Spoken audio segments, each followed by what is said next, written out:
Today we are going to speak about a stock called City Union Bank. It's a bank. It's a small size bank, but till 2020 it was one of the best performing bank in terms of credit growth, in terms of NIM, in terms of cost to income ratio, also ROA.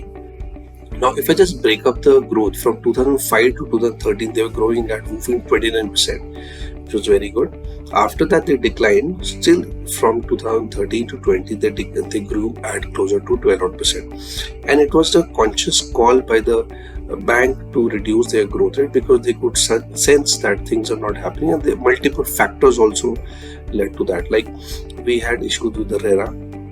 COVID came later, we had demon, and this all led to issues with SME and MSME, which was the larger book for this. Around 45% of their total book were actually catering to this sector, so which led to the decline. Now, so last 2-3 years have been not good for the bank. Their growth rates have deteriorated, of course, and of course, like most of the bank, the NP also increased, but not to a very large extent. Still, they were at 3.5% GNP. Now, in last 6 months, I would say things are turning better for the bank now.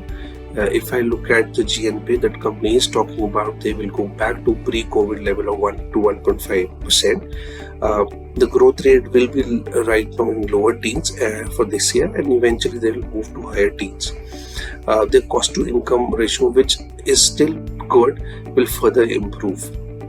And so basically what we are pitching this is, we are pitching a bank which was doing very well. There were 3-4 years which were bad, and now it will again come back to normalcy. Yes, it will take 1 or 2 years, but at the same time the valuation is also lower. We are getting this bank at only 1.1 time. Now, the way we have to understand is a bank which will be growing at higher teens, ROA of 1.5%, which is very, very good. ROE will improve more than 18%. This looks very interesting. Also, at the same time, I just want to talk about the return. In last 5 years, the company has given 0% return. In fact, maybe it is negative 10%. So this makes it a little attractive. I think this would be one of the not so good bank in terms of return, and I think it's a one we should have in our portfolio. Can be reasonably good in terms of return. I think we can easily make 50% in next 1.5 years. Thank you very much.